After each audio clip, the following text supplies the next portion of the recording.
ओम ह्रीं श्रीं हरहं नमः। ओम ह्रीं श्रीं हरहं नमः। ओम ह्रीं श्रीं हरहं नमः। ओम ह्रीं श्रीं हरहं नमः। ओम ह्रीं श्रीं हरहं नमः। ओम ह्रीं श्रीं हरहं नमः। ओम ह्रीं श्रीं हरहं नमः। ओम ह्रीं श्रीं हरहं नमः। ओम ह्रीं श्रीं हरहं नमः। ओम ह्रीं श्रीं हरहं नमः।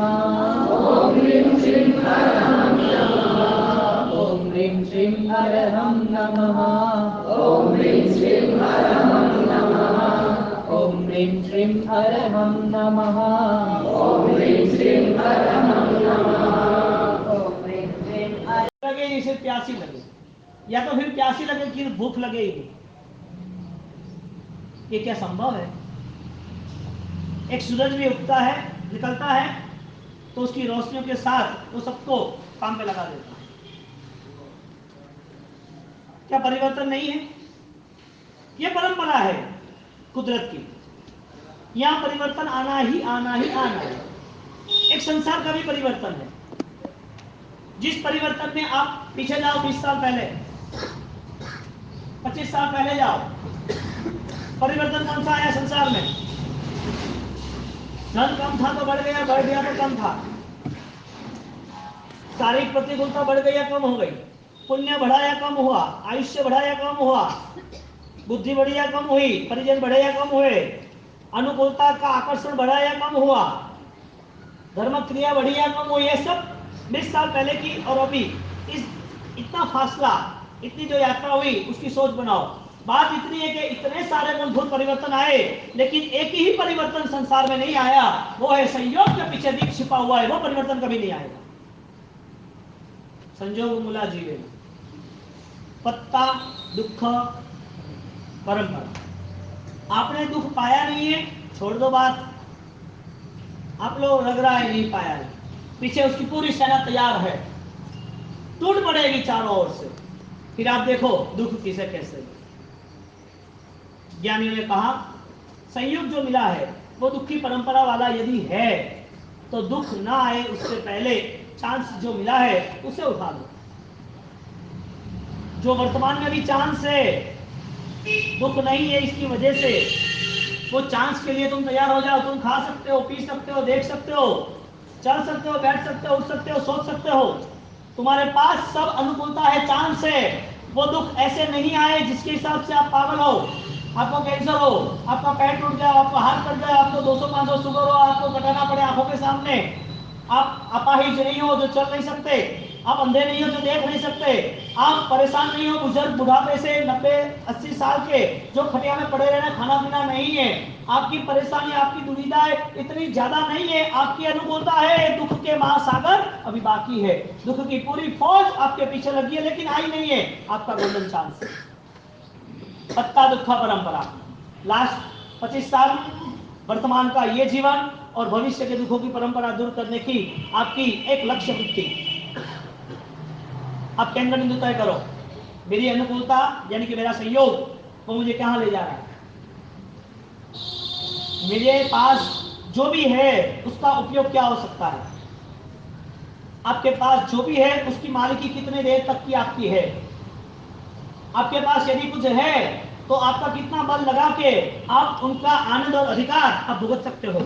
आप कितने हकदार हो जिसके लिए आप खुद आनंद से ये यात्रा पूर्ण कर सकते हो। संयोग मूला जीवेण पत्ता दुख परंपरा तमहा संयोग संबंधम। इसी वजह से मिला हुआ जो भी संयोग है संपम तीन है वो सीरम डाल दो, उसे जला दो, पैसे को आग लगा दो, बंगले को चढ़ जाओ चीता पर, नहीं चाहिए दे। भगवान ने ये कुछ नहीं बोला, भगवान ने ऐसा कुछ नहीं बोला।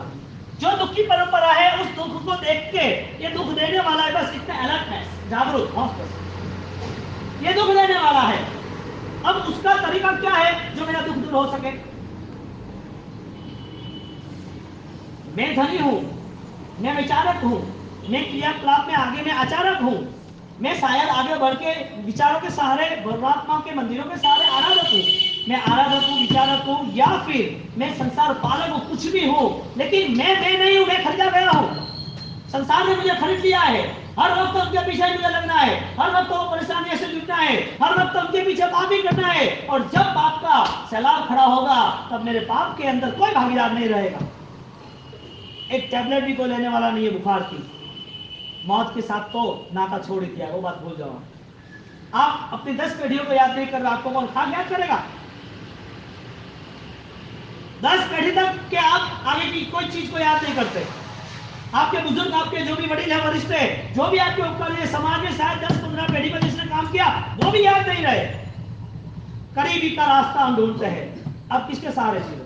आपको वो मन में होना चाहिए, मिला हुआ जो भी संयोग राशि है, मिली हुई जो भी अनुकूलता है, मिला हुआ जो भी पुण्य उदय है, वो पुण्य उदय मुझे दुर्गति में नहीं ले जाना चाहिए। आपको एक चीटी बनना है, देख लो यहाँ पर, आपको मान्य नहीं है लेकिन कर्म को मान्य है, तुझे बनाना है। ऐसा तो कह रहा हूं, कैसा बेकार बादशाह कि तूने गलत किया और गलत का फल नहीं मिले?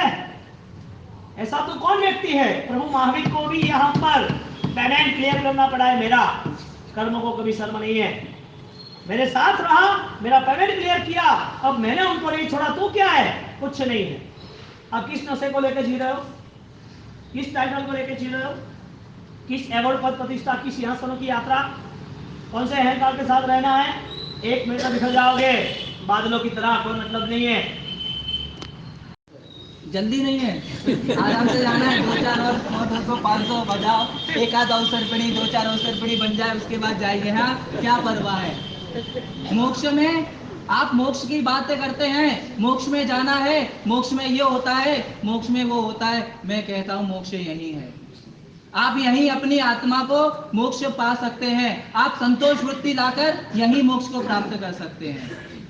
कोई भी चीज की मोक्ष में क्या होता है, कोई भी चीज की इच्छा ना हो उसे मोक्ष कहते हैं। वहां सिद्ध आत्मा को कोई इच्छा नहीं है।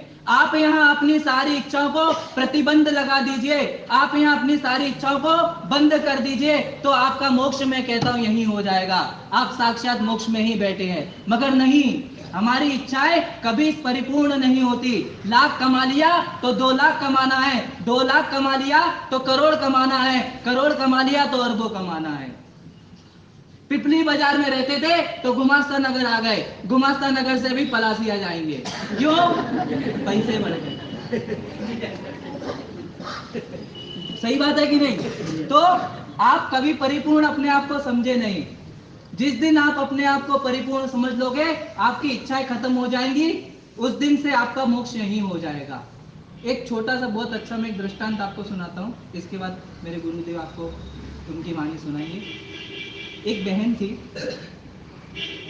उसको कैंसर का रोग था, कैंसर का रोग था, उसको हॉस्पिटल में एडमिट किया गया। वो हॉस्पिटल में एडमिट है, शाम के टाइम उसको एडमिट किया, सुबह हुई, वो बोली कि मुझे, डॉक्टर को बोले मुझे पूजा करने जाना है। तो डॉक्टर बोले नहीं, ये अवस्था में आप पूजा करने नहीं जा सकते, आप बीमार हैं, आप तकलीफ में हैं, आप पूजा करने नहीं जा सकते। वो बहन बोले नहीं, मैं पूजा नहीं करूंगी जब तक पानी तक नहीं पीऊंगी, ऐसा मेरा नियम है, मैंने पूरी जिंदगी इस नियम को पाला है, अब मैं ये नियम नहीं तोड़ूंगी। डॉक्टर नहीं माने, वो बहन भी जिद पर अड़ गई, डॉक्टर चले गए। उन्होंने अपनी जगह पर एक मरीज को सुला दिया, चादर उड़ा दी और पूजा करके आ गए। पूजा करके आ गए।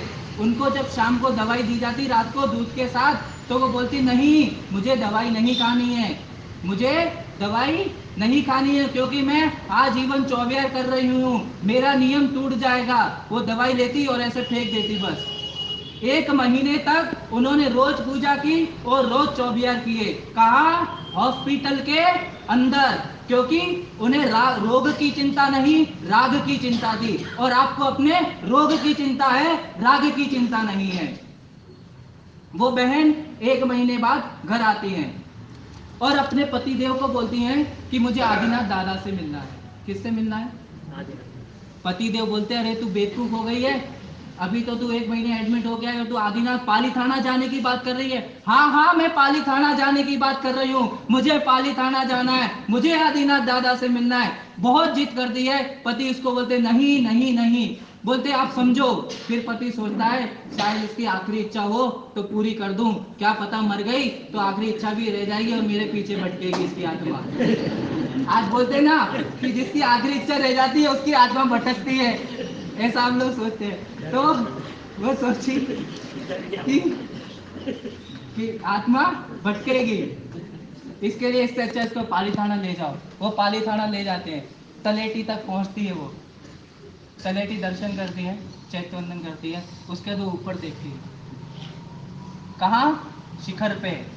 उसकी नजर कहाँ है? शिखर पे। तलेटी से खड़ी है और उसकी नजर कहाँ है? शिखर पे। और हम तलेटी पे खड़े हैं, हमारी नजर कहाँ है? तलेटी पे ही।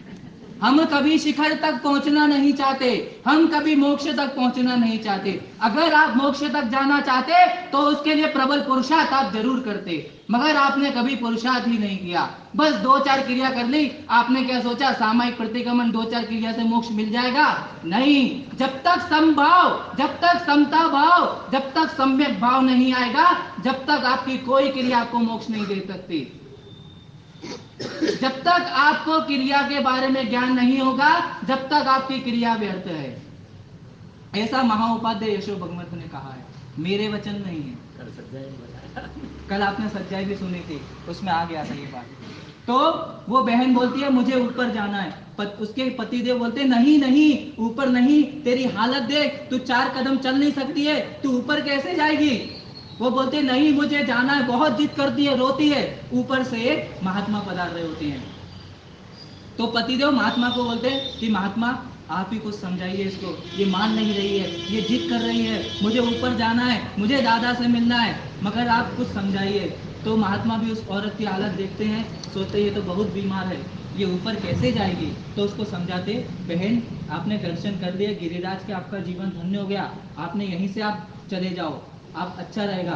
महात्मा को वो बोलती है, अरे महात्मा ये तो संसारी हैं जो मेरे देह की चिंता कर रहे हैं, आपको तो मुझे आत्मा की चिंता करनी चाहिए, आपको तो मुझे ये कहना चाहिए तू जा, दादा है ना, कुछ नहीं होगा, कर ले यात्रा, तुझे करना है।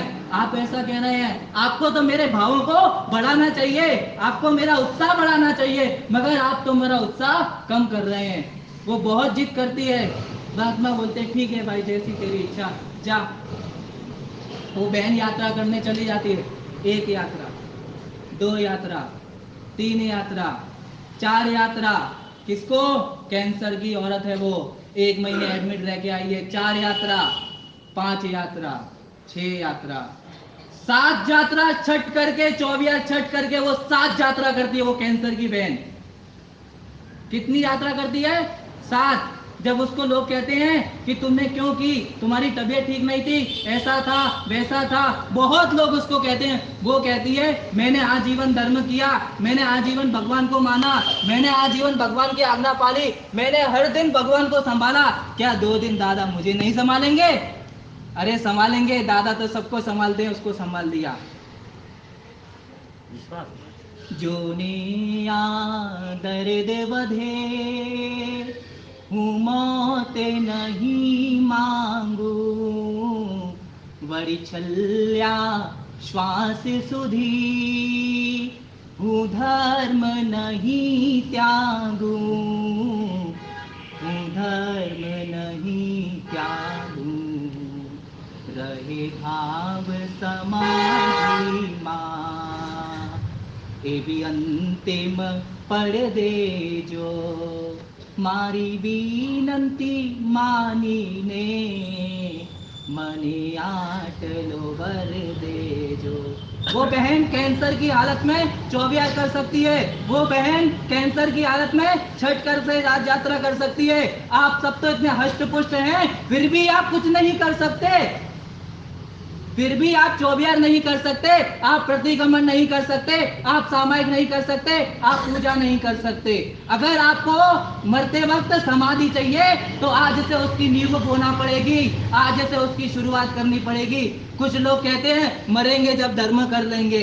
अरे भाई, मरने पे कोई धर्म याद नहीं आता है, मरने पे एक ही चीज याद आती है, बस मेरा।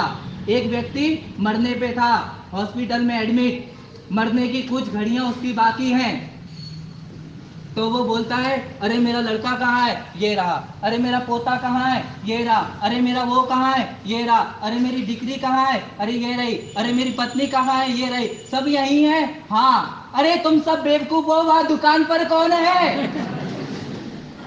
सोचिए, आप उसको मरते वक्त नौकार का। तो ये गुरु महाराज राजेश्वरी महाराज, उनकी महिमा बढ़ती गई चारों ओर। मैं बम्बई से फर्स्ट टाइम पूना की ओर, साउथ की ओर जा रहा था, तो पूना के हर 25-30 किलोमीटर में गुरु मंदिर है। कहाँ से आए लोग? ये गुरु महाराज ने किसको जगाया? शुद्ध धर्म की चेतना चारों ओर विस्तृत होती है। हम नहीं भी रहेंगे ना, हम कोई भी साधु, आप शावक जो प्रॉपर 3 थोड़े से आप याद कर रहे हो, यतीन्द्र महाराज, हमारे विद्या बाबू, ये परंपरा याद करो। हम कोई भी नहीं रहेंगे जो हमारे परिवार से, जो हमें जन्म से मिले हैं, फिर भी ये गुरु महाराज की महिमा बढ़ती है। क्यों?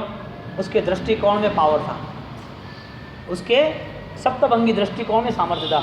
आपने यदि दृष्टिकोण तय किया नहीं तो फिर आपको कोई उलझन नहीं होगी, आपका निरंतर कर्म निजरा पुण्य बढ़ता ही जाएगा।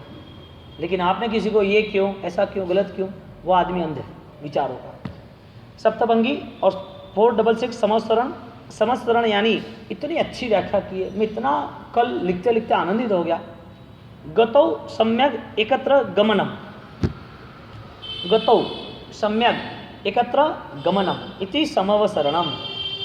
जहाँ सम्यक शरण, सम्यक प्रकार के लोग शरण स्वीकार कर रहे हैं, सम्यक के लिए शरण स्वीकारना है, सम्यक शरण की हमारी आतुरता है। यानी कि एकत्र, एक जगह पर गमनम, एक ही जगह पर लोगों का प्रवाह क्यों बढ़ रहा है? प्रभु महावीर जहाँ बैठे वहाँ लोगों देशना सुनने के लिए क्यों आ रहा है? उनको वो सम्यक लगा, सच लगा कि मेरे प्रभु महावीर के करीब जाना चाहिए। समसरण का अर्थ धर्म तीर्थ कहते हैं, समसरण इसे धर्म तीर्थ कहते हैं, और धर्म का अर्थ सत्य है। तो जिसको ये सत्य पाने की कोशिश है वो प्रभु की देशना को निकट से पहचान सकता है। अब महावीर की देशना, उनकी वाणी, उनका प्रभाव, उनसे आकर्षण, उनके प्रति हमारा एक अभिप्राय या तो हमारा आंदोलन, कुछ भी समझो, वो समसरण में यानी सम्यक एकत्र भाव होने चाहिए। समसरण किसके कहेंगे हम? जहाँ सब सम्यक भाव से एकत्रित होते हैं। आगे 482 10वां शब्द सम्मत्ता। सम्यगादि लक्षणम आत्मधर्म, सम्यगादि लक्षणम आत्मधर्म। धर्म भ्रम हो गया तो वो भ्रम सदियों तक चल सकता है, सदियों तक चल सकता है। लेकिन सत्य यदि पता चल गया तो उसको खत्म करने में एक पल भी नहीं लगेगा। सदियों का अंधेरा, उसको मिटाने के लिए सदियों नहीं चाहिए, उसके मिटाने के लिए एक ही लाइट का गोला एक ही पल के लिए चाहिए। लाइट चालू की नहीं, हजारों दिनों का अंधेरा साफ, हजारों सालों तक का, हजारों भवों तक का, अनंत काल का कोई मिथ्यात्व का अंधेरा है। यदि वो संवेगादि लक्षणम, संवेग भावों से यदि हमने स्वीकार किया तो एक झलक आ गई सूरज की किरण की, एक झलक, ज़्यादा नहीं, पूरा अंधेरा साफ एक साथ। मेहनत करनी है दरवाज़ा खोलने की, मेहनत करनी है स्विच चालू करने की, बस फिर उजाला उजाला उजाला। लेकिन परिश्रम ही नहीं होगा तो यहाँ संवेगादि लक्षणम यानी कि जो परिश्रम हो रहा है वो सम्यक भाव का रहेगा। इस भाव का परिश्रम उसे सम्यक दर्शन के करीब ले जाता है, सत्य जीवन के करीब। आप सुबह आज 9:15 बजे आपको करीब आ जाना है, यहाँ अपना व्याख्यान खत्म होता है। सर्वमंगल मंगलम सिगरेट जलाता है और उस तीली को पेट्रोल पंप के पास फेंक देता है तो क्या होगा? आग लग जाएगी, पेट्रोल एकदम जल उठेगा, भड़क जाएगा, क्योंकि वो तीली उसको प्रोत्साहन दिया आग लगने में। तो मैं आपसे एक प्रश्न पूछता हूँ कि उस आग लगने में कारण पेट्रोल था या तीली थी? नहीं। आपके पास अगर पेट्रोल है तो तीली आग लगाएगी, अगर आपके पास पेट्रोल नहीं है तो आग नहीं लगेगी। सरोवर के पास यदि कोई व्यक्ति कितनी भी तीलियां जला ले, पूरी माचिस का बॉक्स जला डाले, मगर वहां आग नहीं लग सकती क्योंकि वहां पानी है।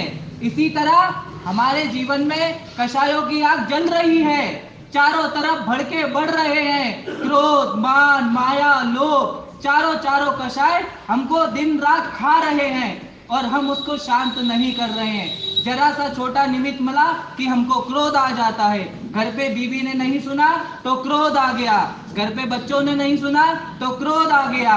ऑफिस में वर्कर ने नहीं सुना तो क्रोध आ गया। तो ये क्रोध क्यों आया? वो तीली, ये जो निमित्त है वो तीली जैसे हैं। अगर आप सरोवर हो जाते तो आपकी आग ही नहीं लगती, मगर आप पेट्रोल पंप बन गए।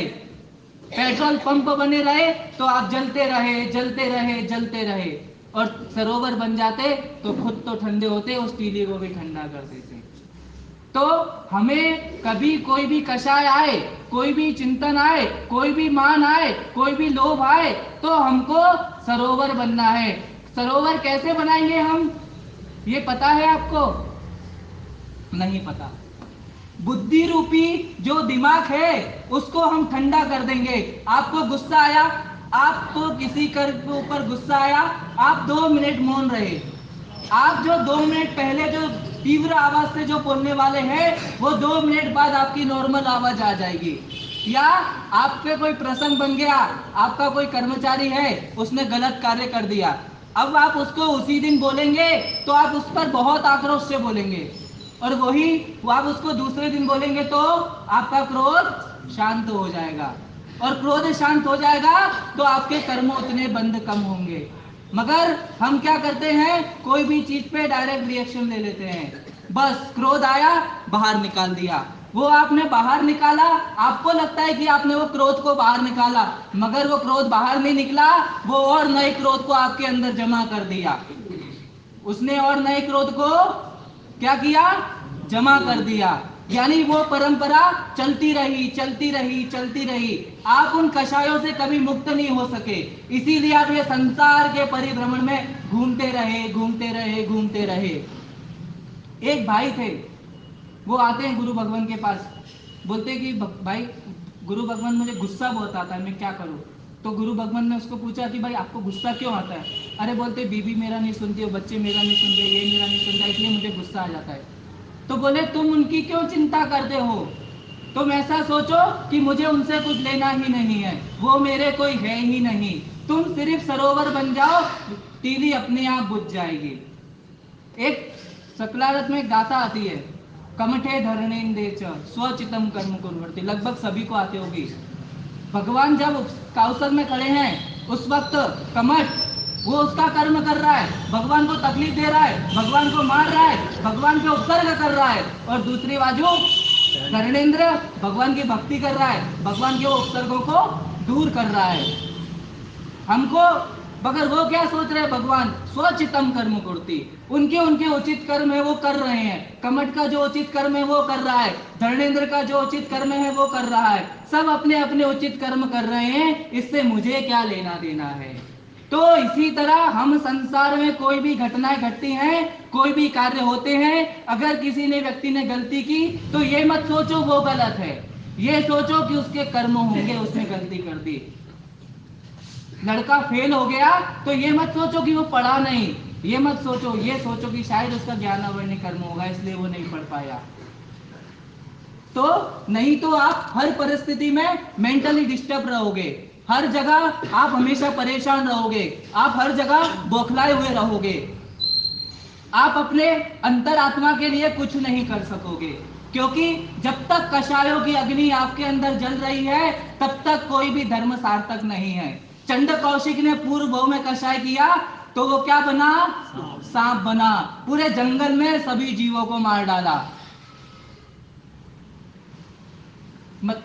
तो कषाय इतने खराब हैं कि आदमी के एक नहीं दो नहीं भवो भव बिगाड़ सकते हैं। बाहुबली ने मान किया तो 13 साल कौशल में खड़े रहे। एक सज्जा का छोटा सा पद है, घोर भयंकर बन जब रामा बाहुबली करे ध्यान, अंतर मां अभिमान भरो मांगे केवल ज्ञान, मांगे केवल ज्ञान। कितने महीने, 13 महीने सतत हम मन में मान रह गया और मांग रहे हैं क्या, केवल ज्ञान। अरे मान नहीं जाएगा तो केवल ज्ञान कहां से आएगा। आज हम हर चीज के लिए मांग करते हैं, कोई भी मेरा कार्य, आपने कुछ धर्म की क्रिया कर ली, कोई अच्छा कार्य कर लिया, कहाँ दान में पैसे खर्च कर दिए, तो आपको मान आ गया, मैंने किया। अरे तुमने क्या किया? वो तो कर्म का फेवर था जो तुमने हो गया, ऐसा सोचो। नहीं, मगर हर जगह हम हमारे मैं को रख देते हैं, मैं बड़ा। 10 जोड़ी कपड़े पहनते, लेकिन 20 जोड़ी चाहिए 30 चाहिए, साल भर में, महीने भर में, समझ लो ना। लेकिन ये सब क्या है? राग दशा देखो, यानी कि संवर भाव आई नहीं। तो धर्म करने वाले की प्रवृत्ति में, धर्म में निष्परिग्रहता, धर्म में सदाचार, धर्म में त्याग का बल, धर्म में पचखान का बल होना चाहिए। वो धर्म सुनने के बाद, करने के बाद मन के भावों पर आधारित नहीं रहा धर्म। मन ने क्या तय किया? इस धर्म के नाते बहुत परिग्रह बढ़ जाए, बहुत सुख मिल जाए, बहुत अनुकूलता बढ़ जाए। अब यहाँ प्रभु महावीर का त्याग बाहरी आया ही नहीं, दिखा ही नहीं हमें। तो संवर भाव अत्यंत कठिन है। क्रिया हो जाएगी, मासक श्रवण हो जाएंगे, दान हो जाएगा, लेकिन उस सबको करना ही है, लेकिन उस भावों के साथ करना है। क्योंकि रास्ता तो बनाना पड़ेगा ना, बिना रास्ते तो आप चल नहीं सकते। तो ये सब करना, ये छोड़ना नहीं है। लेकिन जब हम करने बैठते हैं ना, तब हमारी आत्मा को पूछना है, और उस आत्मा का आवाज़ भी आना चाहिए कि क्या ये संभव है इस राग दशा को कम करने के लिए? क्या हमारी ये तैयारी हो सकती है कि इस जीवन में हम ज़्यादा से ज़्यादा साधु पद न स्वीकार करें, तो भी हम साधना जैसा कोई योग तैयार करें, निर्मित करें, वो भी मन से, प्रसन्नता से। कोई है तो ही हमारा प्रतिगमन, कोई है तो ही हमारा सामायिक, कोई है तो ही हमारा पचखान, कोई है तो ही हमारा, किसी की ज़रूरत नहीं पड़ती है एकांत की साधना हो। और एकांत की साधना है तो बहुत सारे लोग हैं तो भी कोई फ़र्क नहीं पड़ता है। आपके पास 500 लोग हैं, 500 लोग व्याख्यान में, जुलूस में, सामायिक में, पढ़ाई में, तपस्या में, कहीं पर भी जुड़े हुए हैं, आपको कोई फ़र्क नहीं पड़ा। क्यों? आपकी एकांत साधना निरंतर है। अब साधना छूटती किसकी है? जिसके पास वो विचार यात्रा नहीं है। अब धर्म करने का अधिकारी कौन? धर्म के लिए योग्य कौन?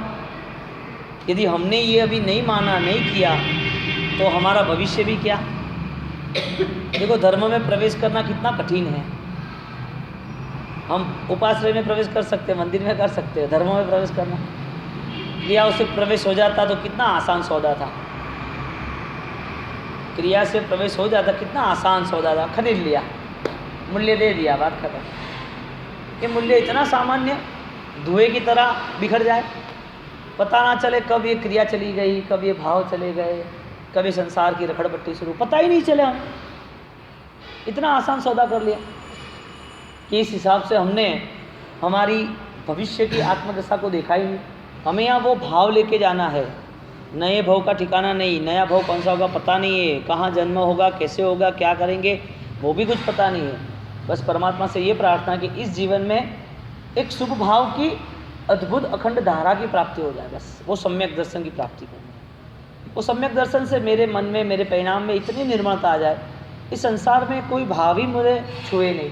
संसार में रहने के बावजूद भी मेरा मन सतत, परमात्मा ये कर्म बंधन से मुक्ति कब पाऊँ, छोटे छोटे जीवों की जीवदया कैसे पालूँ, मुझे वो बल दो कि परमात्मा इस जीवों की हिंसा मुझसे ना हो, इस जीवों को भी जीने का हक है, मैं हो सके तो मैं उनकी सुरक्षा कर पाऊँ, शक्य हो इतना तो करूँ। मैं दुनिया भर में तो मैं नहीं जा सकता, दुनिया की तो मैं जीवदया पालन नहीं कर सकता, तो मेरे साथ जुड़ा हुआ जो भी क्रियाकलाप है तो वो तो मैं कर सकूँ। रात्रि भोजन का त्याग जिसके जीवन में नहीं है ना, वो प्रभु महावीर का अनुयायी बन ही नहीं सकता, क्योंकि सबसे बड़ी जीवदया का पालन वो नहीं कर सकता। और जगत भर की जीवदया का पालन करने जाए, अर्थ क्या रहा? उसे वो सम्यक ज्ञान ही नहीं रहा। और ये त्याग करने के बाद यहाँ पर ये जीवन, ये धर्म समाप्त नहीं होता है। उसे तो साधु बनना है, उत्तम श्रमण बनना है, वो उत्कृष्ट साधना के नाते बार बार वो कर्म को निकाल के फेंकना है, पूरा समुद्र खाली करना है कर्मों का, पूरा समुद्र खाली करना है कर्मों का। छोटी प्याली है वो क्रिया है, छोटी प्याली, और बड़ा कोई साधन है वो भाव है। तो समुद्र खाली करने के लिए प्याली क्या काम लगेगी? 4-5 प्याली निकाल दी, थोड़ी क्रिया कर ली, तो क्या समझा हमने? हमारे भावों को तो मोक्ष तक पहुंचाना है। संवर भाव सबसे महत्वपूर्ण 9 तत्वों में ये तत्व है। जीव तत्व के लिए संवर भाव आएंगे तो मुक्ति के लिए आगे बढ़ेंगे। अब बार बार वो अटेंशन यहाँ से निकलने के बाद वो जरूरी है। आश्रम निरोध, आगे जाके 271 उस शब्द में लिखा है सच्च, यानी सत्य। मुक्ति प्राकत्वेन यथावस्थित वस्तु स्वरूप चिंतयेन साधु इति सत्यः। मुक्ति प्रापकत्वेन यथावस्थित वस्तु स्वरूप चिंतत्वेन साधु इति सत्यः। यथा वस्तु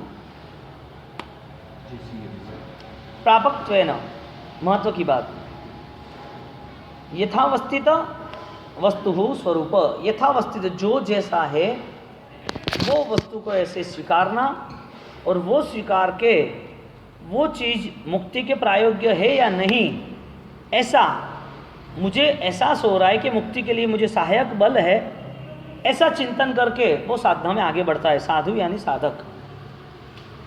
अब मुक्ति दिलाने वाली चीज़, मुक्ति प्रायोग्य, मुक्ति योग्यता वाली चीज़, मुक्ति प्रापकत्वेन, मुक्ति को प्राप्त कराने वाला यथावस्थित जो स्वरूप है, जो चीज़ यहाँ है, वो क्या है?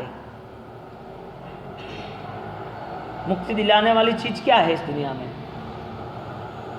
यदि धर्म है, हमें मान लिया, तो धर्म कहाँ से शुरू होगा? तो के मन से।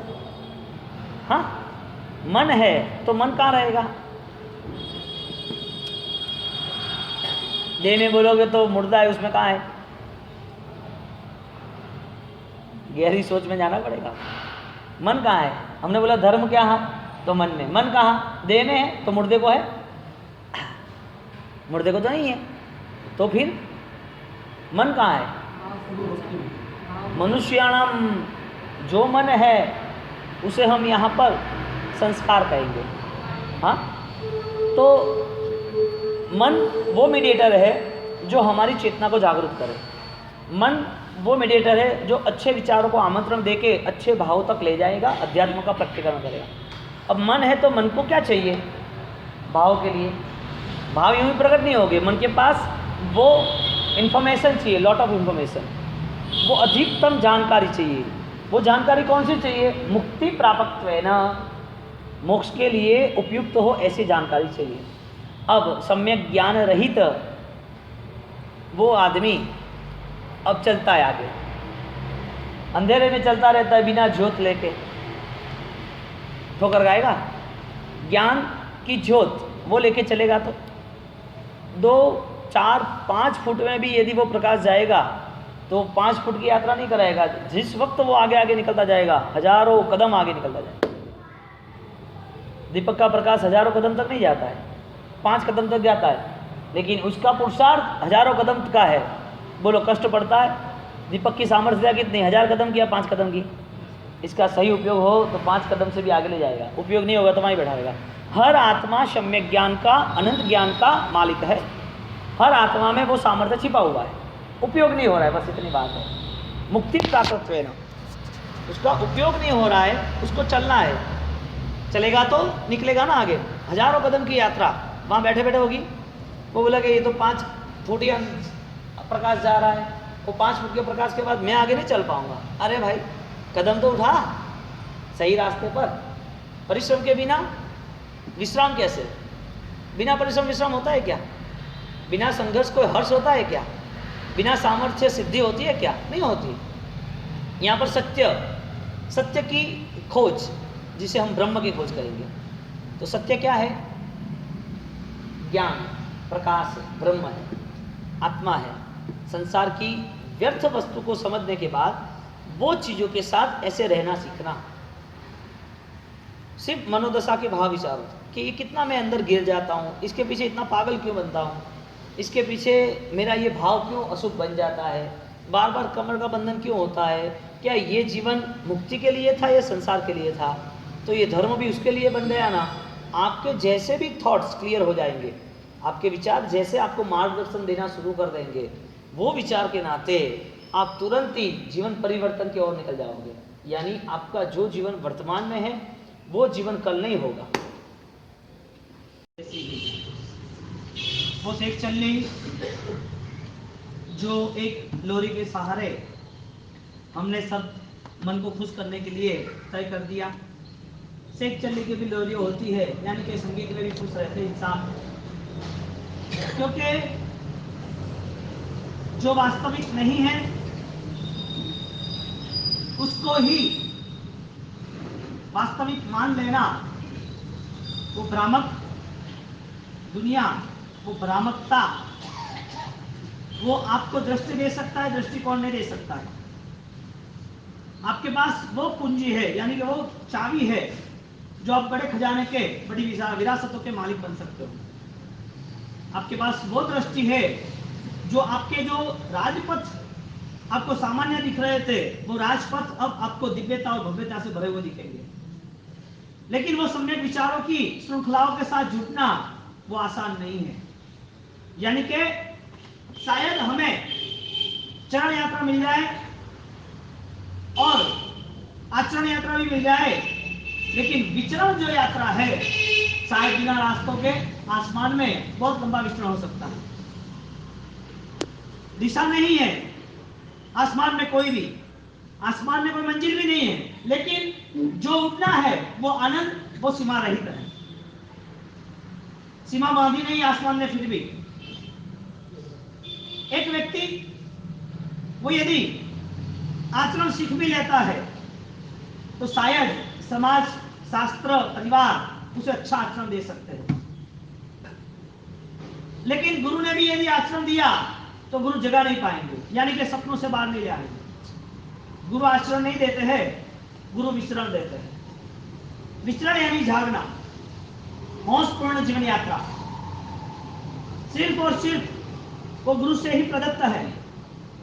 संयोग पद के अधीन अभिधान राजेंद्र कोश के सप्तम भाग के अंतर्गत बात वही के संयोग मूला जीवेण, जीव जिस संयोग से जुड़ा हुआ है उसमें जीव का मूलभूत प्राण, मूलभूत केंद्र बिंदु, मूलभूत शुरुआत कहां से होती है? शुरुआत नहीं होती है तो अंतिम पड़ाव कौन सा है? यदि आपके पास आचरण है और वो वास्तविक है तो एक बात निश्चित है कि आप अपने आप को पहचान सकते हो। जो आदमी सोया हुआ है, जिसे जगना ही नहीं है, उसे कितना भी जगा वो नहीं जगेगा। और जो जगा हुआ है, इसे सिर्फ इशारा करना है, चलो यात्रा में निकल पड़ता है। जागना जरूरी है, क्योंकि जो जगह होता है उसकी दुनिया अनूठी होती है। जो जगह होता है वही कदम बढ़ सकता है, जो जगह होता है वही सोच सकता है। जागने का कार्य गुरु कराते हैं। गुरु आचरण नहीं देते, विचरण देते, क्योंकि आचार वहां रुक जाते हैं उनकी जगह पर, उनके समय पर, उनके स्थान पर। और जो आचार गुरु ने दिए हैं और समाज ने दिए हैं तो वो समाज का हिस्सा है, गुरु का हिस्सा नहीं। शास्त्रों ने आचार दिए, लेकिन शास्त्रों ने वो दृष्टिकोण भी दिया।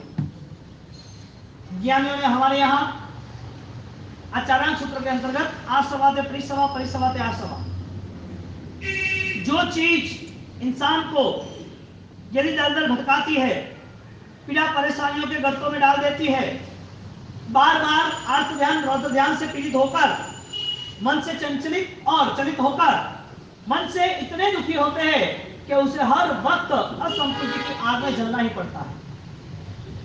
इनके लिए भगवान ने सिर्फ दृष्टिकोण बदलने की बात कही। हम वो शहंशाह है, हम वो सम्राट है जो भिख मांगने के लिए तैयार हो गए।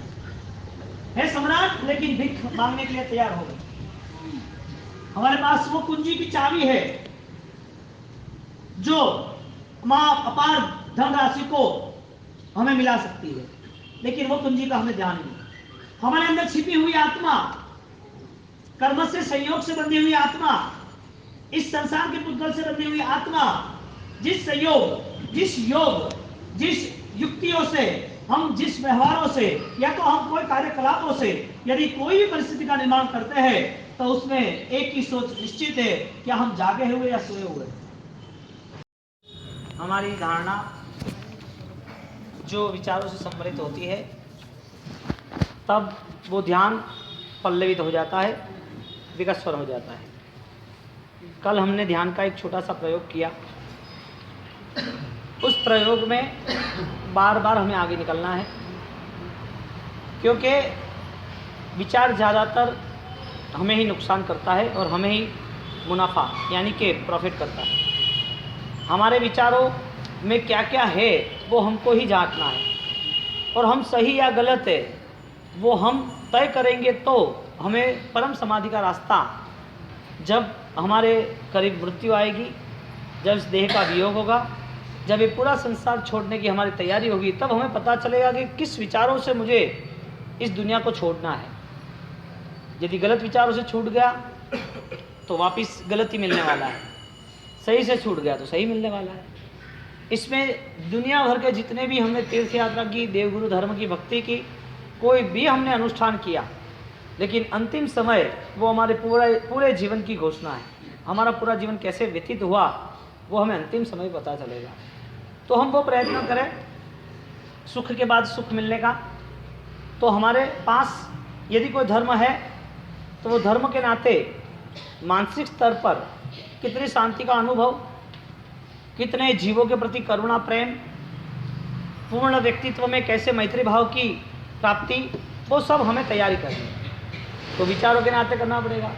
अब हमने जब भी आंख बंद करी तो सो गए, और जब भी आंख बंद करी तो शायद संसार के सपनों के अलावा कुछ नहीं आया। भय करीब से करीब रहता रहा, और वो भय के करीब हम रहे तो हमने आंख बंद करनी छोड़ दी। हम थके और सो गए, वो शरीर का धर्म रहा। लेकिन मन की जो विचार की अस्खलित गति थी वो सोने के बाद भी चालू थी।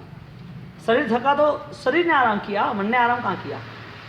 मन के विचार इतने सारे चारों ओर विस्तृत है, एक पूरा झाल संसार का विचारों ने बना दिया।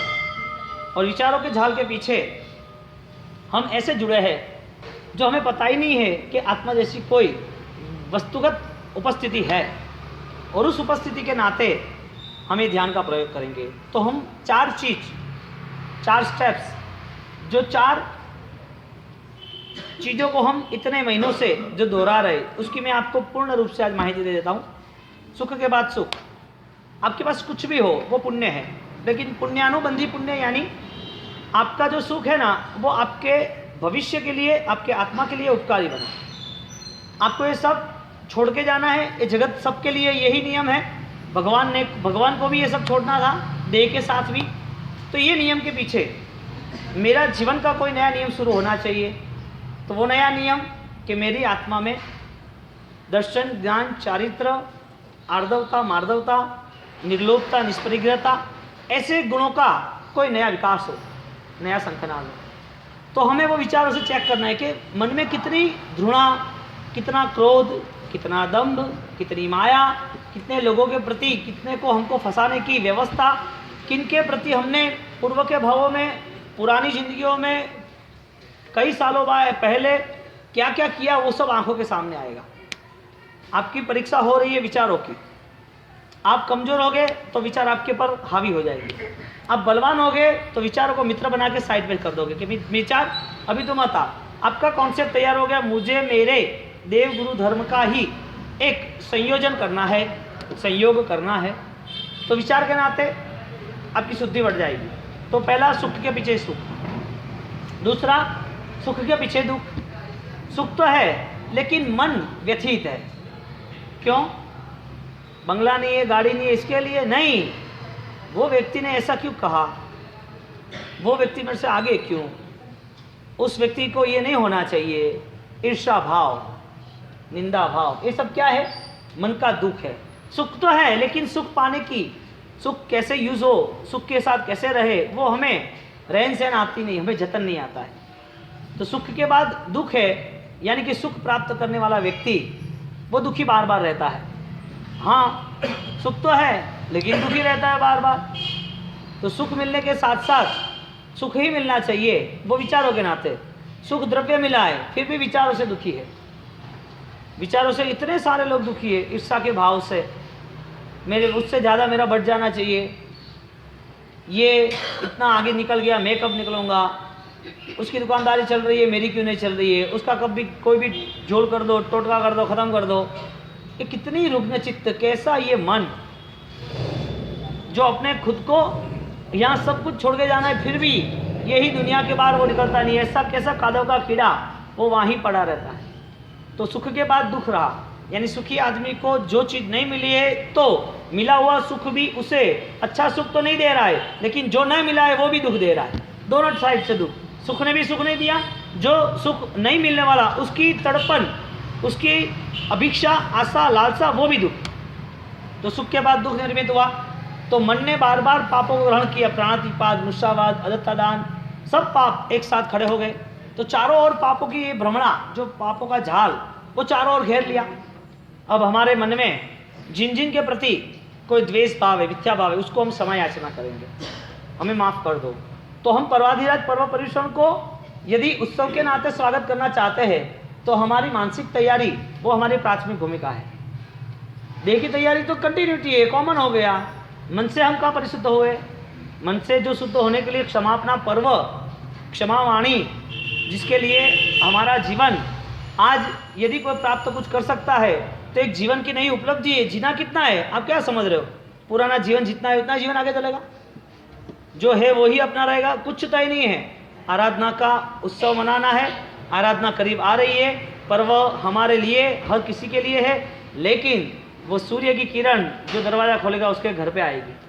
पर्वाधिराज जो मन खोलेगा उसके जीवन में प्रवेश करेगा, वह जो मन ही नहीं खोलेगा, क्षमा के भाव नहीं रखेंगे, मन को शुद्ध बनाने की कोशिश नहीं करेगा, उलझन विचारों से मुक्त होने के लिए वो पुरुषार्थ नहीं करेगा, वो मन की फाइट वो उसे हरा देगी। तो वो पर्व आए या तीर्थ आए या भगवान आए, उसके लिए कोई मायने नहीं रखता, वो कॉमन हो गया, परिवर्तन होना ही नहीं, बदलाव लाना ही नहीं। तो दूसरी बात हुई सुख के बाद दुख, तीसरी बात दुख के बाद सुख। दुख है, व्यक्ति दुखी है, दुख पड़ रहा है, लेकिन नहीं अब मुझे दुखी नहीं होना। ये दुख की वजह मेरे कर्म, ये दुख की वजह पूर्व के भव में किसी के साथ कुछ गलत किया था, तो उसका एग्जाम्पल देख लो, सबके एग्जाम्पल है। चंडकौशिक को दुख मिला, पहले वो किसी को दुख दे रहा था, उसको भी दुख मिला, उसकी सोच क्या है? क्षमा भाव की है। तो लोगों ने उसको दुख दिया, उसके बाद भी उसने सामने हमला नहीं किया, सामने हमला किया नहीं। चंडकौशिक हमला क्यों नहीं किया? उसके मन में उन्हें सोच लिया था कि भाई इतना दुख कम है, इतने भवों के बाद साधु बना, साधु के बाद राजकुमार बना, जैन शासन चला गया, क्रोध बढ़ गया, और वो साधु जीवन की आचार्य पद, मेरी आराधना सब निष्फल हो गई, मैंने साधना सेट नहीं की, आगे यहाँ पर सांप के भव में आ गया, 3 भव मेरे चले गए। और जब प्रभु महावीर ने बोला कि तू कौन था, तो सहन क्यों नहीं करता? एक छोटा सा तुझे मन का दुख सहन नहीं हुआ, आज सांप बन गया तू, और आज इतनी शक्ति जो पूर्व के धर्म के कारण थी, सांप में सर्वश्रेष्ठ सांप बन गया, और श्रेष्ठ सांप के हिसाब से तू सबको जलाने लगा। इतने सारे दुख, शक्ति का दुरुपयोग, उसने मन को मना लिया, बस अब मिली हुई शक्ति कहीं पर भी दुरुपयोग में नहीं जानी चाहिए। तो मन बना लिया कि मैं सबको माफ़ करता हूँ और मैं भी माफ़ी मांगता हूँ, मेरे पापों की भी माफ़ी मांग रहा हूँ। तो उसने माफ़ी मांगी, इतने सारे दुख पड़े, चारों ओर से जीव जंतु ने उसे काटना शुरू कर दिया, उसके छोटे छोटे मांस के लोचे खींचना शुरू कर दिया, परेशानी उसके ऊपर सिर पे आ गई, बिना खाए पिए 15 दिन तक चला, सहन किया सब कुछ, और वहाँ पर वो पूरे पापों को परिवर्तन कर दिया, समाधि भाव पे चला गया। सुख के दुख के बाद देह का दुख है कि नहीं है, भूख का दुख है कि नहीं है, सहन कर रहे कि नहीं कर रहे, लोग उसे उसके मांस नोच रहे, जी जहरी चीटियाँ आर पार हो गई शरीर से, उसका शरीर जैसे पूरा चाइनी जैसा हो गया, नेट जाली जैसा, जाली से दिखती, आर पार सब खाली, ट्रांसपेरेंट।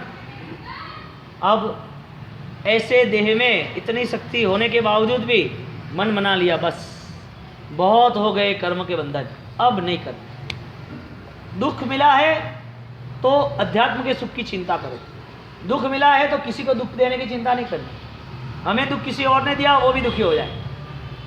हमें दुख पड़ा है, किसने दिया, क्यों हुआ, हम और क्रोधित हो गए। तुम्हें किसी ने चाटा मारा तो तुमने इसके ऊपर गुस्सा किया, तो तुम्हारा अज्ञान था, समझ लो कि तुम्हें पता नहीं था, समझ लो कि तुमने दुनियादारी सामने आ गई, मुझे क्यों बोल गया, मैं उसको बोलूँगा, मुझे क्यों मारा, मैं उसको मारूंगा। मेरी क्यों उसने इज्जत खत्म की, मैं उसको करूँगा। तो ये तो सामने कोई एक रोल था, इसके लिए आपने उसके ऊपर वार किया, हमला किया। लेकिन जब आपके दांत में दर्द आता है, आपका एक्सीडेंट हुआ, आपका पैर फिसल गया, बैठे बैठे बुखार आ गया, अब क्रोध किस पे करना?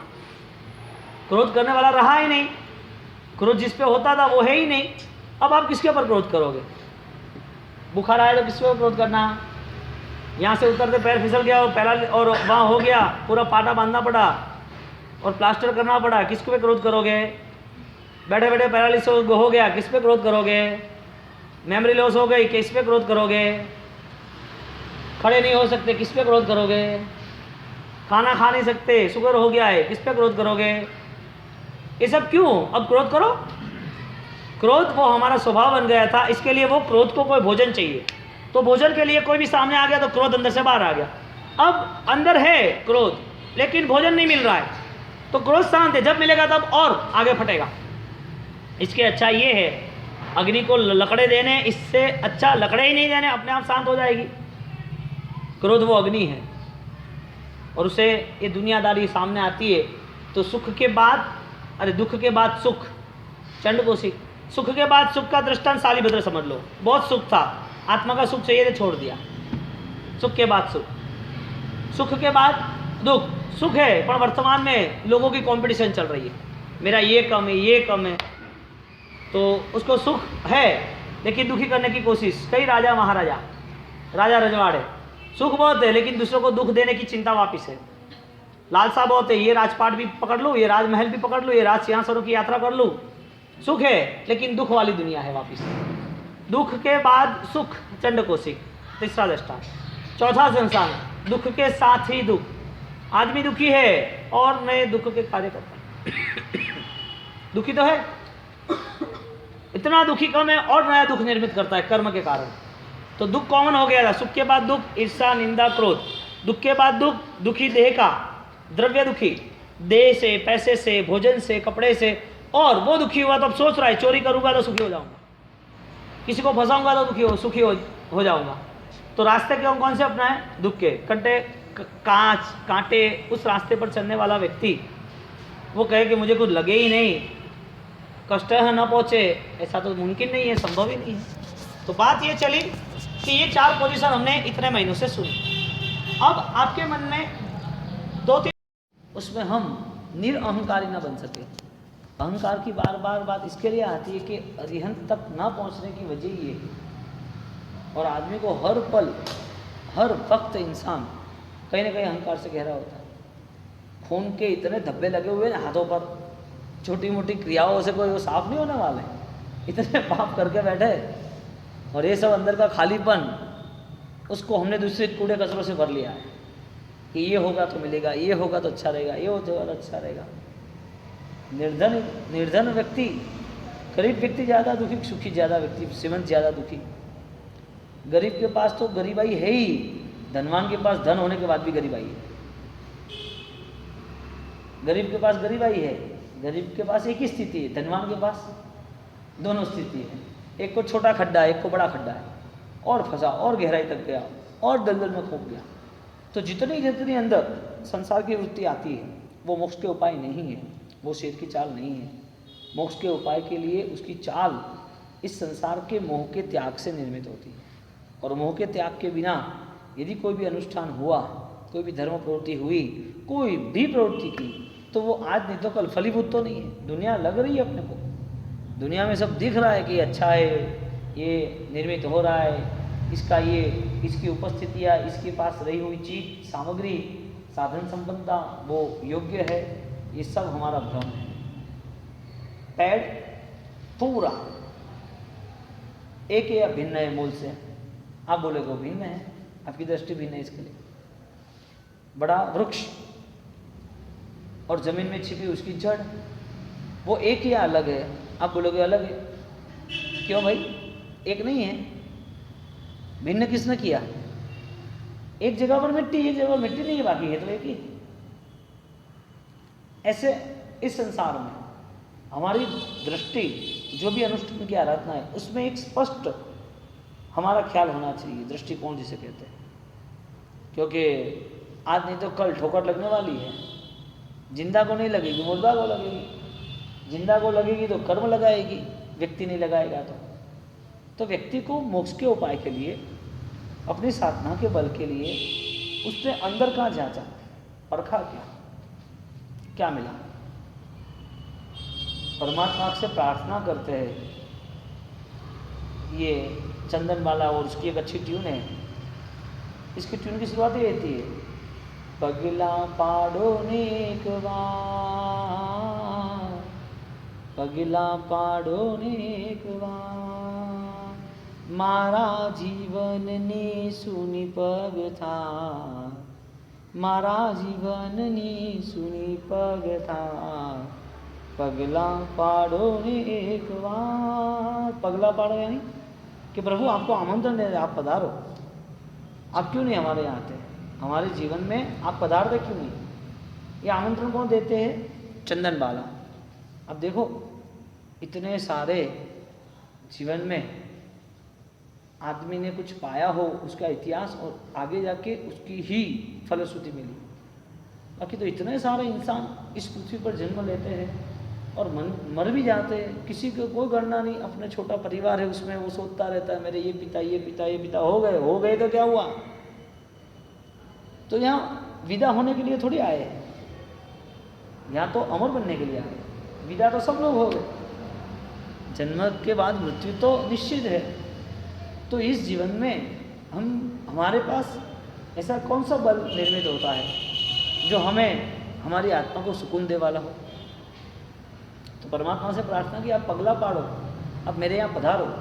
मेरे जीवन में मैंने आंगन बनाया है, रोशनी जलाई है, चारों ओर दीपक जल रहे, पूरे चारों ओर रंगोली बिछाई है, और अच्छे से कुमकुम साथिया और अक्षत लगाए हैं, और इस दीपक की रोशनी में हम बार बार वो ख्याल करते, प्रभु अभी आएंगे, अभी आएंगे, अभी आएंगे। सोचो, एक प्रीतम की तरस है, विरह है कि वो कब आएंगे। ऐसे एक परमात्मा का विरह है कि मेरे प्रभु कब आएंगे। भक्त का, हर वक्त यही सौदा रहता है संसार के लिए। भक्त का संसार के लिए यही सौदा रहता है कि हर चीज़ करने के बाद मुझे परमात्मा मिलते हैं तो हर चीज़ का मूल्य चुकाने के लिए, क्योंकि सौदा किसने किया है? भगवान बनने के लिए किया। किसने किया है? भक्त ने किया है। यदि इतना महंगा भी सौदा है तो भी भक्त को पसंद है, और महंगे सौदे में आपके पास कुछ भी ना होगा तो चलेगा, महंगे सौदे में। लेकिन सबसे बड़ा यदि कोई आप अनुदान कर सकते हो तो वो अपने आप का कर दो। जो पराया उसको चाहिए ही नहीं भगवान। आपने भगवान तो पुष्प चढ़ा दिए, कुदरत के पैसे चढ़ा दिए, वो पूर्व के पुण्य के, ये देह से पूजा कर ली, वो भी आपका नहीं है, वो जो भी छूट जाने वाला है। आपने परमात्मा को दिया क्या?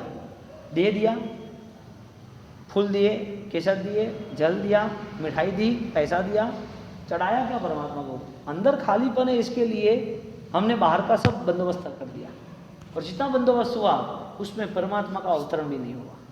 परमात्मा का अवतरण मुक्ति के लिए होता है, मुक्ति के लिए। और मोक्ष के उपाय के अंतर्गत सबसे बड़ा यदि कोई योगदान हो तो हमारी सोच में मूलभूत परिवर्तन आने के बाद परमात्मा की फलश्रुति, परमात्मा का एहसास होगा। अभी हमें ये बात इसके लिए नहीं बैठेगी कि हम दुनिया की बड़ी विचारों का संसार लेके बैठे हैं पूरा, और इस विचारों के संसार में ये छोटी बात यहाँ सुनने के बाद क्या करें।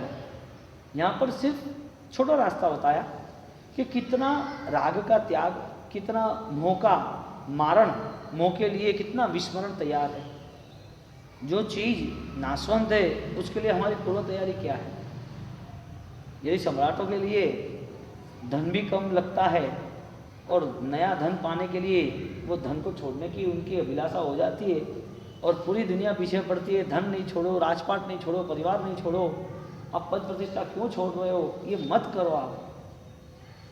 तो उसकी आत्मा में ऐसे कैसे भाव आए होंगे चक्रवर्ती के? तो वो साधु श्रवण, मुक्ति की आराधना, और वो भी कठिन कष्टदायक के बाद भी वो तैयार है, सब कुछ झेलने के लिए तैयार है।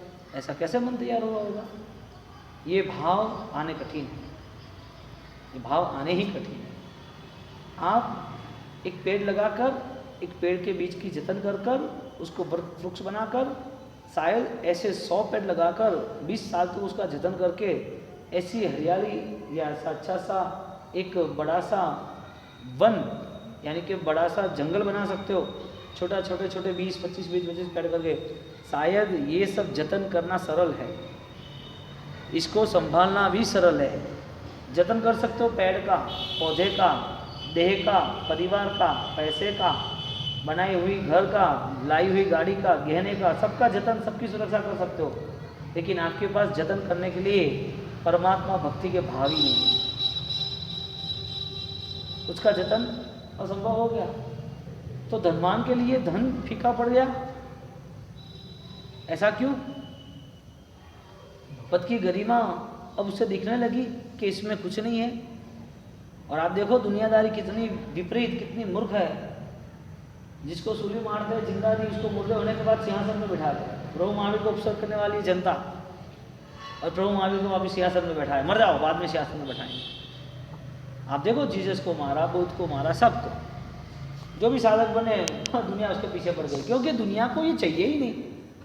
दुनिया को पूरा संसार विचार, ये दुनियादारी, इसके बिना तो हमारा जीवन कैसे चलेगा। इसके लिए दुनिया चाहिए। दुनिया जिसको नहीं चाहिए उसको मार डालो। मारा, आग लगाया। प्रभु महावीर के पीछे क्या हुआ? लोगों ने क्या किया? मारा मारी की, उपसर्ग किए, परेशान किया, और फिर मर गए तो बैठा दिए सिंहासन में, बैठ जाओ समोसन पर के। ये दुनिया है आपकी, और आपको मजा आ रहा है इसमें। मोक्ष के लिए उपाय नहीं है। मोक्ष के लिए तो उपाय एक ही है कि दुनिया कुछ भी हो, दुनिया किसी को भी कुछ भी मारे या करे, दुनिया में कोई भी रंगराज नए पुराने बनते रहे, लेकिन मेरी आत्मा की स्थिति ये नहीं है, मेरा आत्मा का ये बल नहीं है। मेरे भीतर जो भगवान है उसका ही मुझे प्रकटीकरण, उसका ही पुरुषार्थ परिश्रम करना है। तो भीतर के भगवान का पुरुषार्थ का परिश्रम, उसका मोहनीय कर्म के क्षयक्षम से होता है। मोहनीय कर्म, मोह यानी राग, मोह यानी संसार की वृद्धि, मोह यानी संसार के प्रति आसक्ति, मोह यानी जो अपने हमारे सामने जो दिख रहा है उसके प्रति या धिक्कार भाव, उसके प्रति लगाव भाव। जो नहीं दिखता है उसके लिए कुछ नहीं। आत्मा दिखती नहीं, इसके लिए कुछ पुरुषार्थ नहीं। देह दिखता है तो उसके लिए सब पुरुषार्थ है, संसार दिखता है तो उसके लिए सब पुरुषार्थ है। तो उसको आत्मभाव को स्थिर करने के लिए वो चिंतन क्या करेगा? वो देखना, खाली मन बनेगा ही नहीं कभी भी, बहुत कुछ भरा हुआ है। और आपको वो सिखाया जा रहा है जन्म से, खाली मन शैतान का घर होता है। क्या सिखाया जाता है?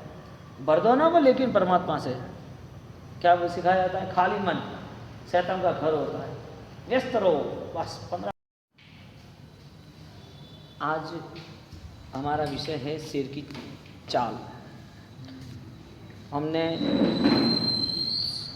जो भी 15 सब्जेक्ट हमारे पूर्ण हुए हैं, जिसमें हर एक सब्जेक्ट का 3-3 डिवाइस, 3-3 पार्ट किया था।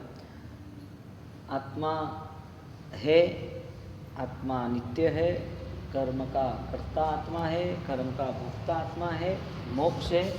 15 हो गए। आज 16वां मोक्ष के उपाय, मोक्ष का उपाय है।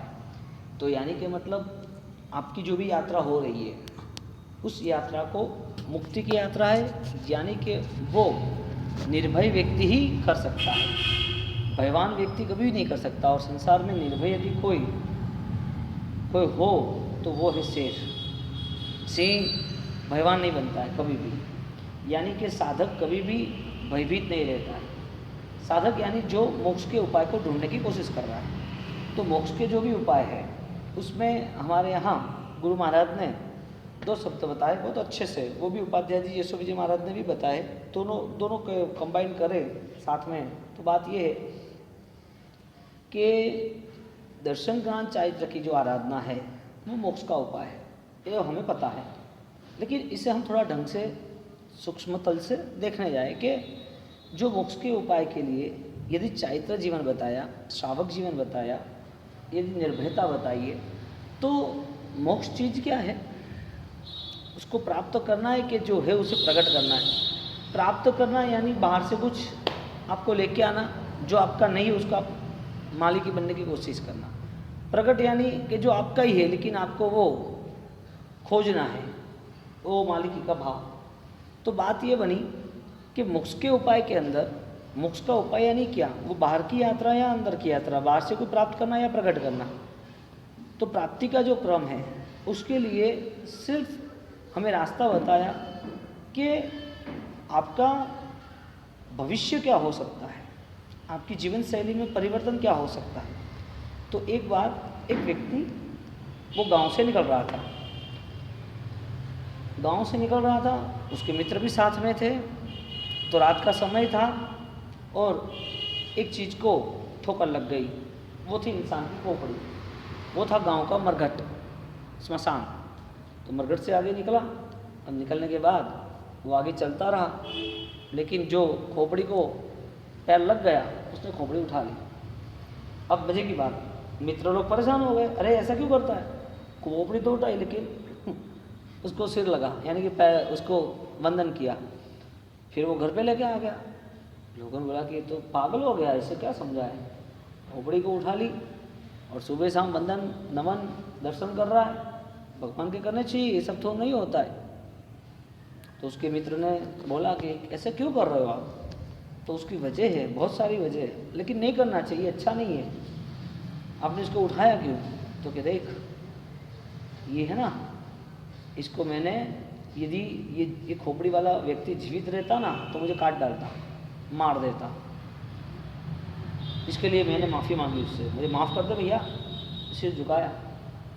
तो क्या वो तो मरा हुआ है, उसमें क्या माफ़ी मांगनी। माफ़ी मांगने की वजह क्या थी। तो क्या वजह बहुत सारी है, मैं आपको बताता हूँ। आप भी बोलोगे कि हाँ सही है, तो क्या तेरे सिर पे सब पागलपन चढ़ गया, कोई मतलब नहीं। तो कि हम जिस नगर से निकल रहे थे उस नगर में भी इंसान ने इंतजाम करके रखा है अपने अभिमान का। अहंकार ने घोषणा की मुझे मान सम्मान पद प्रतिष्ठा मरने के बाद भी चाहिए। तो उसने, इंसान ने ये पूरी व्यवस्था बनाई कि ये गरीबों का मरघट, इस श्रीमंतों का घर बना। मिट्टी तो दोनों को खा जाती थी, मिट्टी को तो क्या लेना देना, जमीन को क्या लेना देना, वो तो उनके लिए तो समान था। तो उसने वो पूरा सेटअप जमा दिया था। तो कि ये भी गजब है, इंसान भी ऐसा कैसे सोचते हैं। तो कि तो ऐसा ही है सब कुछ। अरे तो इसमें माफ़ी मांगने की बात कहाँ आई। तो कि देख हम जहाँ से जा रहे थे ना, वो श्रीमंतों का मरघट था। नगर के श्रेष्ठियों को वहाँ जलाया जाता था और उसको जिंदा कभी नहीं जलाया जाता। वो जिंदा होते तो कोई उसके सामने उंगली भी नहीं उठाता। उनने जब तक वो जिंदा रहे वो अपने मान सम्मान महिमा में ही जिंदा रहे, उनके अभिमान में ही वो चकचूर रहे। तो क्या वो तो बात सही है। तो मुझे सोच, वो जिंदा रहते और मैंने उनको ठोकर मारी होती तो मेरा क्या असर करते, वो मेरा असर क्या होता। तो क्या वो तो मुझे परेशान कर देते। तो क्या साथ बात सही है। तो क्या आपने माफ़ी मांग ली, लेके क्यों आए, पहली बात वो बताओ। तो वहीं छोड़ देना चाहिए ना आपको। तो कि नहीं, इसका सबसे बड़ा राज अभी पता चलेगा। तो मैं इस खोपड़ी को बार बार सुबह शाम देखूंगा और माफ़ी मांगूंगा, इसका मतलब ये है वो श्रीमंत की थी, वो तो थी, वो बात तो महत्व थी, इससे ज़्यादा महत्वपूर्ण उनके लिए नहीं मेरे लिए थी। क्योंकि मैं माफ़ी मांगूंगा तो मुझे पता चलेगा कि ये खोपड़ी भी ठोकर के लिए ही है, ये ठोकर ही खाने वाली है। यानी कि मुझे कभी अभिमान नहीं करना है, मुझे कभी भी मान सम्मान में नहीं जाना है। यदि अंतिम चरण में मरघट पे यदि मिट्टी के साथ सबको मिलना ही है, हम जब यहाँ हमारी राख छोड़ देंगे तो हजारों सालों बाद हजारों लाखों के लोग इस राख पे चल जाएंगे। तो इतना छोटा सा ये जीवन और इतना बड़ा विराट अहंकार, हालांकि कुछ है ही नहीं। इससे अच्छा ये है इस खोपड़ी को बार बार देख के मैं उसको माफ़ी मांग लूँ, मुझे वो याद रहेगा कि मुझे अभिमान नहीं करना है। भगवान को देख के याद नहीं आया, भगवान को एक ऐसे कोने में बिठा दिया जो भगवान की पूजा के लिए कोना बनाया, बाकी का सब पूजा का रहित हो गया। गांव में एक जगह पर भगवान के मंदिर बना दिए, पूरा गांव भगवान रहित बन गया। जीवन में थोड़ा समय परमात्मा के लिए दिया, पूरा जीवन पूरा दिन परमात्मा में लगा रहेगा। भीतर में खाली जगह है और खाली भीतर में परमात्मा के अलावा कोई बस नहीं सकता। अब उसे प्राप्त करना है, यानी कि मोक्ष को प्राप्त करना है। तो भीतर में खालीपन लगा तो इंसान ने पद प्रतिष्ठा पैसा परिवार प्रेम स्नेह माया दम झूठ वो सब भर लिया। विपरीत स्थिति में कोई निर्माण नहीं होता है। तो खालीपन को भरने के लिए ये सब सहारे ढूंढ लिए उसने। जो हालांकि उसकी विपरीत दशा है, चाल नहीं है उसकी। हम शेर की चाल इसके लिए कि शेर की चाल में प्रभाव भी बहुत है। शेर खुद इतना प्रभावी, इतना पराक्रमी है, इतना साहसी है कि वो अंतिम चरण तक मरना पसंद करेगा, घास नहीं खाएगा। वो 23 घंटे तक यदि गुफा में बैठेगा तो वो कभी भी आगे का सोचेगा नहीं कि क्या मेरा क्या होगा, भोजन का क्या होगा। वो कभी भी सोया होगा, गुफा में रहेगा तो भयवान नहीं रहेगा मुझे कोई शिकारी आके मार डालेंगे, कभी भी नहीं। कोई भी कायर जानवर की तरह वो नहीं जीता है, क्योंकि कायर जानवर की स्थिति अलग है, भय है, डर है, थोड़ी भी आवाज़ आती है तो डर जाते हैं। और कायर का शिकार कायर ही करता है, शेर का शिकार बहुत कम लोग करते हैं, क्योंकि उसको पता है कि वो शेर मरेगा और शायद नहीं भी मरा तो हमको मार डालेगा घायल होने के बाद भी। तो कायर जानवरों की स्थिति अलग है, और एक पराक्रमी जो भी पशु है, जानवर है, उसकी स्थिति अलग है। एक बलवान सशक्त व्यक्ति, इंसान, उसकी स्थिति अलग है। एक कमजोर रुग्ण चित्त वाले की स्थिति अलग है। तो परिस्थिति क्या बनी? ये शेर की चाल जो बनी वो साधक की बनी, यानी निर्भय की बनी। जो भयभीत नहीं था तो उसका एक लक्ष्य बना कि मेरे आत्मा को कभी भी कहीं पर भी दुर्गति में जाना पड़े ऐसा मुझे काम नहीं करना है। मेरी दुर्बुद्धि पड़े ऐसा कोई काम नहीं करना, मुझे घास ही नहीं खाना है। मुझे चलना ही है 2 कदम तो सत्य के ही उठाने, कदम नहीं उठाऊंगा। हजारों कदम मुझे नहीं चाहिए प्रॉफिट में, हजारों कदम मुझे नहीं चलना, मेरी यात्रा को मुझे लंबी नहीं करनी।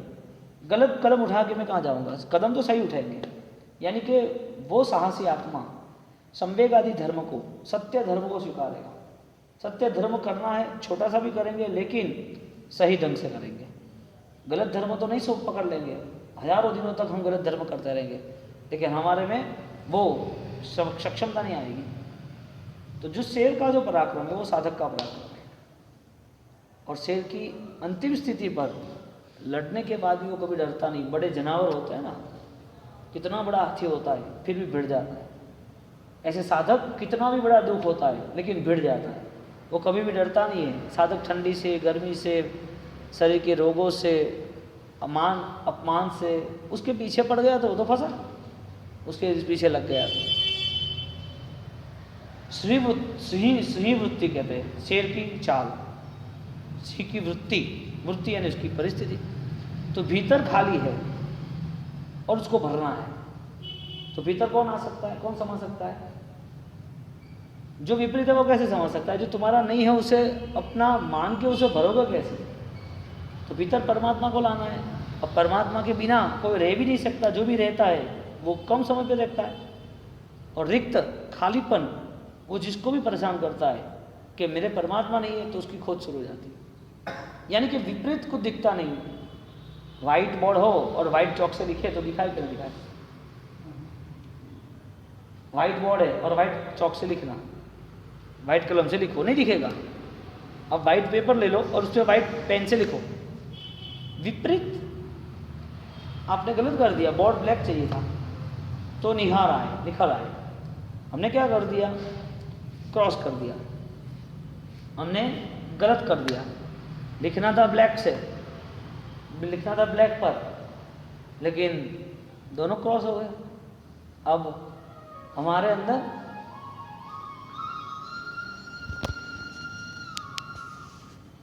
अंदर खालीपन किसका है? परमात्मा का। कौन बैठ सकता है?